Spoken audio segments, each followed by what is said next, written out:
বুধবার দিন বিকালবেলা গাছটাকে কাটার চেষ্টা করেছিলাম দা দিয়ে, তবে কাটা যায়নি। এত মোটা গাছ দা দিয়ে কি কাটা সম্ভব? তাই আজকের আবার কাটতে লেগে গেলাম। আর এই গাছটা আপনারা দেখেছেন কয়েকদিন আগে ফল দিয়েছে, সজনে ডাঁটা হয়েছিল। এখন কাটতে অবশ্য ভীষণ মায়া হচ্ছে। নিজে হাতে গাছ লাগিয়ে সেই গাছ যদি কেটে দিতে হয় কেমন খারাপ লাগে বলুন। তো কাটার কারণ হচ্ছে এই যে দেয়ালটা ফাটিয়ে দিচ্ছে, অনেকটাই দেয়াল কিন্তু ফেটে গেছে। আসলে নিচে তো তেমন একটা জায়গা পাচ্ছে না বেড়ে ওঠার, তো সেই শিকড়গুলো দেয়াল ফাটিয়ে দিচ্ছে আর গাছটা বড় হচ্ছে। তো বাধ্য হয়েই আর কি আমাদেরকে গাছটা কাটতে হচ্ছে। গাছ কাটার একদমই ইচ্ছাই ছিল না, কিন্তু কি করব বলুন, ঘরটা তো নষ্ট হয়ে যাচ্ছে, সেই জন্যই আর কি গাছটা কাটতে হচ্ছে। তো সকাল থেকে একদম আপনাদের দাদা লেগে গেছে গাছ কাটতে। আর আজকে রোদ্দুরটা দেখেছেন, প্রচণ্ড রোদ্দুর, আর তেমন গরমও পড়েছে জানেন তো। কয়েকদিন ধরে বৃষ্টি হবে হবে শুনছি, কিন্তু বৃষ্টিই হচ্ছে না। এক পশলা বৃষ্টি হলে কিন্তু মন্দ হয় না। ওই দেখুন মাঠে ওখানে আবার একটু আমি দানা ছড়িয়েছি, পাট শাকের দানা, ধনে পাতা, তারপর পালং শাক। বৃষ্টির অভাবে ওগুলো তেমনভাবে বেরোচ্ছে না। তো আমি কিছুদিন জল দিয়েছি, তারপরে অল্প অল্প একটু আধটু হয়েছে। তো এই দেখুন অবশেষে দুই বাপ বেটা মিলে লেগে গেছে গাছটাকে কাটতে। আর একা একা সম্ভব হচ্ছিল না, সেই জন্য আবার সৌভিককে ডাকলাম। এদিকে আবার দড়ি বাঁধা হয়েছে, তো আমি দড়িটা ধরে টান দিচ্ছি, আর ওদিকে দুই বাপ বেটা মিলে ঠেলে গাছটাকে ফেলে দিল। সকাল থেকে এটা নিয়ে কত কাণ্ড, অবশেষে হলো। কচি কচি সজনে পাতা আছে বুঝলে, এগুলো নিয়ে নিই। এগুলো বেশ সুন্দর পাতা, ভাজা খাওয়া বা বড়া খাওয়া বেশ ভালো হবে। গুড মর্নিং বন্ধুরা। তো সকাল থেকে দেখতে পেলেন গাছ কাটাকাটি হলো, আরও গাছ কাটা চলছে। আর আমি এদিকে দেখুন কত কচি কচি সজনে পাতা গাছ থেকে নিয়ে নিলাম। শেষ এটাই, কারণ গাছ তো কাটা হয়ে গেছে, তো আর খাওয়া যাবে না। তো এই দেখুন কি সুন্দর কচি কচি পাতা। তো এই পাতাগুলো নিয়ে নিলাম। আর এটা হচ্ছে আমাদের ঘরের পেছন সাইড, এই যে। তো ওইদিকে আপনাদের দাদা একটা গাছ কাটবে, কারণ ওই প্লাস্টার করার সময় মানে লেগে যাচ্ছে গাছে ডাল টালগুলো না, আমাদের ওই ছাদে চলে গেছে, তারপর ওই মানে ওই দেয়ালে লাগছে, অসুবিধা হচ্ছে। ওই জন্য একটা ছোট্ট মতো গাছ কাটবো, ওই যে সরু মতো গাছটা, ওইটাই, ওই যে ছাদের উপরে দেখুন চলে গেছে ওটাই। তো চলুন, সকাল থেকে বাসি কাজকর্ম কিছুই শেয়ার করিনি, সব কিছু হয়ে গেছে কালকে রাত্রেবেলা। এখন শুধু গিয়ে সবজি কাটবো আর রান্নাবান্না করব। তো দেখতে থাকুন পুরো ভিডিওটা, আশা করছি আপনাদের খুব ভালো লাগবে। কয়েকদিন ধরে কিছুই খেতে ইচ্ছে হচ্ছে না, তো ভাত তরকারি যা কিছু করছি না সমস্ত কিছু বেশি হয়ে যাচ্ছে। আগের দিনের পুঁই শাকের তরকারি ছিল সেটা, আর একটু ডিম ভেজেছি, এটা দিয়েই এখন সৌভিক পান্তা খাচ্ছে। সকাল থেকে অনেক কটা কাজ হলো, গাছপালা কাটা হলো, সেগুলো আবার একটু কেটে কেটে রাখা হলো। এই যে কুড়ালটা নিয়ে বের হয়েছি এখন, এটা হচ্ছে লাবণীদের কুঠার। তো এটা দিয়ে তারপর সোজা চলে যাব আমি বাজারে। তো অনেকটাই বেলা হয়ে গেছে, 11টা বেজে গেছে। তো গাছগুলো কাটতে কাটতেই আর কি দেরি হয়ে গেল। এখন বাজারে গিয়ে দেখি আমার জন্য কি মাছ পড়ে আছে, কারণ এত বেলা হয়ে গেছে, কি পাবো ভগবানই জানে। চলুন বাজারে যাই।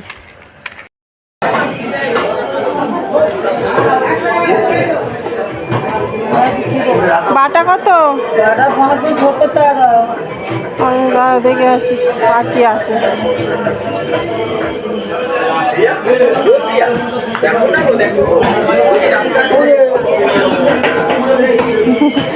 ওই মাছ করতে পারবো না এখন।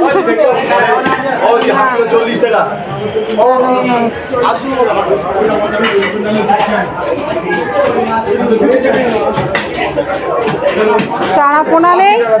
পোনা আছে, পোনা।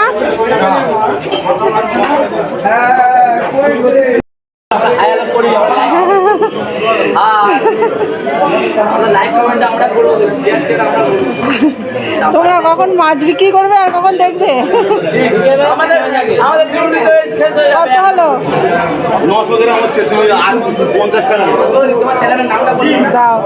APSS ব্লগ, APSS, বুঝতে পেরেছো? 50 টাকা। ডাঁটা গাছ কেটে দিয়ে আর এখন ডাঁটা কিনে খাচ্ছি।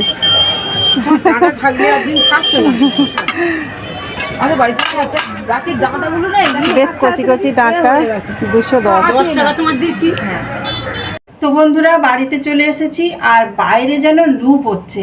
আপনাদের দাদা বলেছিল যে বাজারে যেতে হবে না, যা সবজি আছে সেটা দিয়েই আজকে চালিয়ে দাও, কিন্তু আজকে তো বৃহস্পতিবার, আমি ভালো করে ভোগ জলটা দিই আর একটু ফুল দরকার, একটু ফল দরকার, সেই জন্য যেতেই হলো আমাকে। তো কি কি কিনেছি আপনাদেরকে দেখাচ্ছি। তো উচ্ছে কিনেছি, এই যে উচ্ছে, একদম ছোট্ট ছোট্ট সুন্দর সুন্দর উচ্ছে। তো এগুলো প্যাকেটে করেই ছিল, এরকম 10 টাকা করে নিয়েছে। আমাদের এইদিকে এরকমভাবেই আবার বিক্রি হয়। তো দেখুন খুব সুন্দর সুন্দর ছোট ছোট উচ্ছে, 2 প্যাকেট নিয়েছি। আর ডাঁটা নিয়েছি, সজনে ডাল কেটে দিলাম, সজনে গাছ কেটে দিলাম, দিয়ে এখন ডাঁটা কিনে খাচ্ছি। দেখুন ডাঁটা আনলাম, আর পাতি লেবু এনেছি, গরমের সময় তো পাতি লেবু আনলাম, আর আনলাম ফুল। তো এখানে আছে ফুল আর ফল, এটা আলাদা করে রেখে দিই, ঠাকুর ঘরে নিয়ে যাব এটা। আর মাছ যেটা এনেছি সেটা হচ্ছে, মাছ তো কাটতেই হবে, তো আজকের এই মাছটা আনলাম। চাম্পাহাটি বাজারে যতই দেরি হোক না কেন 2টো পর্যন্ত মাছ থাকে। তো এই দেখুন আজকের এই মাছটা এনেছি, একটা নয় 2টো এনেছি। একটু বেলা হয়ে গেলে দামটা অনেকটাই কম পাওয়া যায়। তো এই দেখুন 2টো বড় সাইজের মাছ নিয়ে চলে এসেছি। তো এখন কুটে নিই, তারপর রান্না বান্না করব। তো 12:30 পৌনে 1 বাজতে যায়। আজকে প্রচণ্ড দেরি হয়ে গেছে, আর কথা বাড়াবো না, একদম কেটে কুটে রেডি করে তারপর দেখাচ্ছি।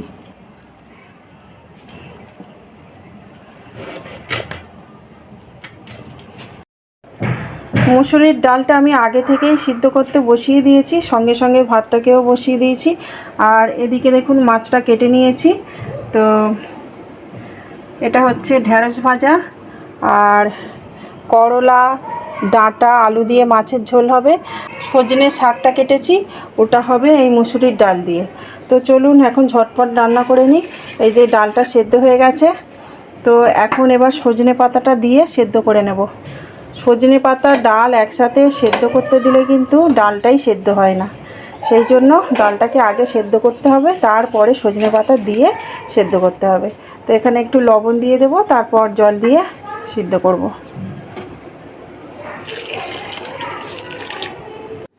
ভাত আর ডালটা আমি আগেই বসিয়েছিলাম, তো ভাতটা হয়ে গেছে, সেই জন্য দুদিকেই চাপিয়ে দিয়েছি।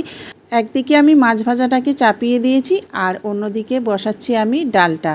তো ডালটা তো সাঁতাল দিতে হবে, সেই জন্য এখানে দেখুন তেজপাতা, শুকনো লঙ্কা, পেঁয়াজ কুচি, লঙ্কা কুচি, রসুন কুচি, গোটা জিরে, হলুদ, এগুলো দিয়েই ভালো করে কষিয়ে নিয়েছি। আর তারপরে ঢেলে দিয়েছি ডালটাকে। তো এই সজনে ডালটা না খেতেও ভালো লাগে আর তেমন উপকারী। সৌম্যর যেহেতু মাঝে মধ্যে শ্বাসকষ্ট হয়ে থাকে, তো সেই জন্য সজনে পাতাটা না আমি অনেক রকমভাবে খাওয়ানোর চেষ্টা করি। সজনে পাতা খেলে আসলে শ্বাসকষ্ট অনেকটাই কমে যায়। তো মাঝে মধ্যে বড়া করে দিয়ে থাকি, আবার মাঝে মধ্যে এরকম ডাল বানিয়ে থাকি, আবার ভাজাও করে দিই। তো এটা তো খাওয়া উপকার, যে কোনো রকমভাবে খাওয়াতে পারলেই হলো। তো এই যে দেখুন সজনে পাতার ডালটা হয়ে গেছে, নামিয়ে নিয়েছি। এখন উচ্ছে দিয়ে আর ডাঁটা দিয়ে করছি মাছের ঝোল। আর এই গরমের সময় শুধু তিতো খেতে ইচ্ছে হচ্ছে, না হলে টক খেতে ইচ্ছে হচ্ছে। তো সেই জন্যই আর কি উচ্ছে দিয়ে এভাবে করে মাছের ঝোল বানাচ্ছি। আর আমাদের বাড়িতে কী বলুন তো, এরকম হালকা পাতলা খাবার সবাই খুব ভালোবাসে। তো জিরে মরিচটা সবসময়ের জন্য আমি বেটেই দিই, কিন্তু আজকের এত দেরি হয়ে গেছে, সেই জন্য আজকের বাটলাম না, আজকের গুঁড়ো দিয়েই চালিয়ে নিলাম। রান্নাবান্না সব কিছু কমপ্লিট হয়ে গেছে, কিন্তু আমার এখনও ভোগ জল দেওয়া হয়নি, সেই জন্য ভোগ জল দিতে যাব। রান্নাবান্না করতে করতে 2টো বেজে গেল। একা হাতে কোটা বাটা সব কিছু করে রান্নাবান্না সারলাম, এখন ভোগ দেব। এই যে গাছে 2টো ফুল ফুটেছে, ওটাই তুলতে এলাম। তো ভাবলাম দেরি তো হয়ে গেছে আজকে সব কিছুই, তো একেবারে রান্নাবান্না করে তারপরে ভালোভাবে সুন্দরভাবে ভোগটা দিই। তো সেই জন্যই আর কি আজকের একটু দেরি হলো। এখন গিয়ে ভোগ জল দেবো, তারপরে খাওয়া। আর আপনাদের দাদা তো মিস্ত্রি দাদাদের সাথে লেগেই আছে, কি বলবো বলুন, যখনই বাড়িতে থাকে মিস্ত্রি দাদারা কি করছে না করছে সেদিকেই লক্ষ্য রাখে। তো চলুন, ফুল নিয়েছি, এখন ভোগ জলটা দিয়ে দিই। তুলসী গাছে জলটা দিয়ে দিলাম, এখন সিংহাসনে ভোগটা দিয়ে দেব।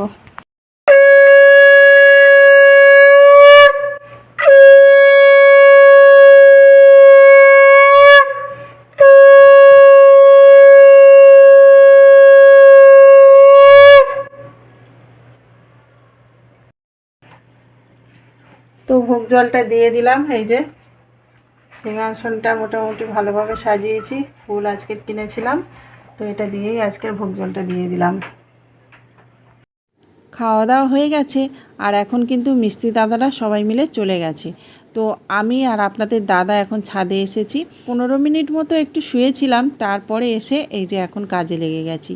কাজ বলতে ওই যে টুকটাক যে কাজগুলো থাকে, জিনিসপত্র গুছিয়ে রাখা, কোদালটাকে গুছিয়ে রাখলাম, তারপর বালতি বোতল এগুলোকে একটু গুছিয়ে রাখলাম।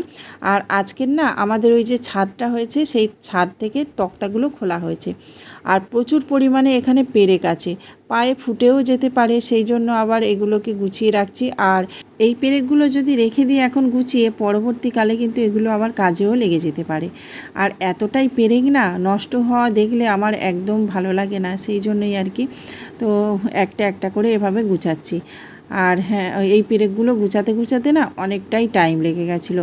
এটা হচ্ছে রান্নাঘর, এই ঘরে প্রচুর পরিমাণে পেরেক ছিল, তো এই ঘর থেকে গুছিয়ে দিয়ে তারপর আবার পাশের ঘরে গিয়েছিলাম, পাশের ঘরেও প্রচণ্ড পরিমাণে এই যে পেরেক পড়ে আছে, সবগুলো গুঁড়োতে গুঁড়োতে মোটামুটি 1-1.5 ঘন্টা টাইম লেগে গেছে।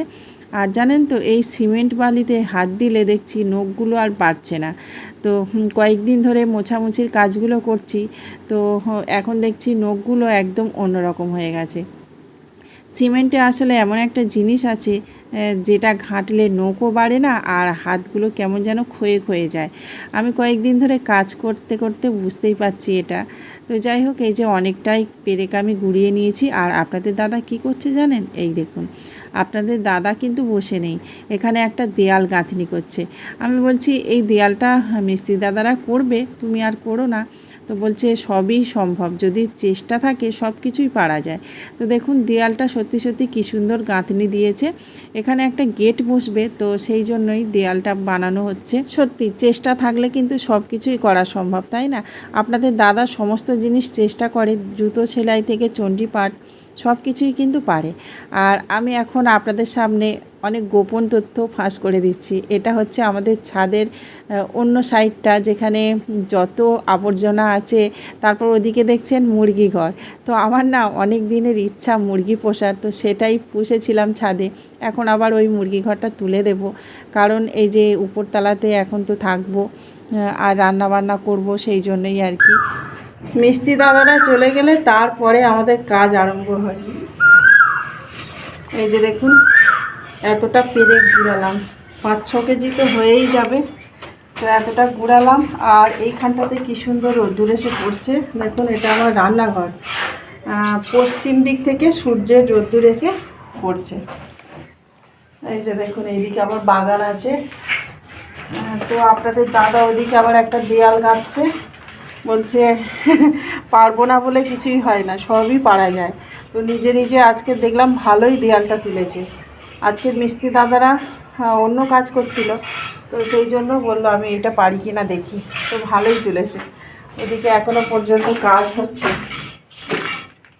তো চলুন, এখন আমি এডিট করব, তারপরে আবার আপলোড দেবো, তারপরে আপনাদের সাথে দেখা হচ্ছে, কথা হচ্ছে। এই দেখুন, এই যে এই দেয়ালটা গাঁথলো, কত সুন্দর হয়েছে দেখুন, বেশ ভালো হয়েছে, তাই না? তো মানুষ চেষ্টা করলে সব কিছুই সম্ভব। এই ধরুন, আপনাদের দাদা তো কোনো দিন এই জিনিসটা করেনি, তাই না? কিন্তু আজকের কত সুন্দর করলো। উফ, আর প্রচণ্ড গরম, প্রচণ্ড গরম।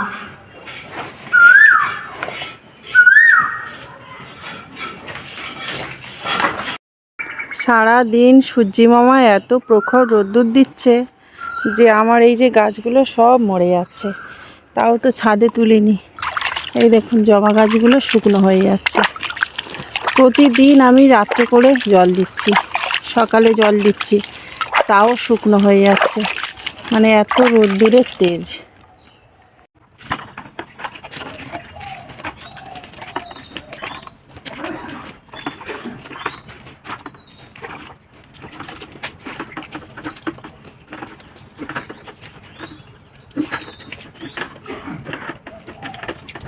বিকালে আমি গাছে জল দিয়েছি, আর এটা কিন্তু প্রতিদিনই করে থাকি, বিকালে না হলে রাত্রেবেলা দিয়ে তারপরে যাবতীয় কাজ করলাম। তো যাবতীয় কাজ বলতে ঘর মুছলাম, ঘর ঝাড় দিলাম, সন্ধে ভোগ দিয়েছি, তারপরে এখন চা বানিয়ে খেলাম। আর তারপরে এখন ছাদে এসে একটু বসলাম। ছাদে এসে বসলে যেন সারাদিনের ক্লান্তিটা একদম জুড়িয়ে যায়। তারপর রাত 8টা, সাড়ে 8টার দিকে গিয়ে রান্নাবান্না করি। তো বন্ধুরা, এখানেই ভিডিওটা শেষ করছি। ভালো লাগলে অবশ্যই লাইক, কমেন্ট, শেয়ার করবেন, সাবস্ক্রাইব করে পাশে থাকতে ভুলবেন না। নমস্কার।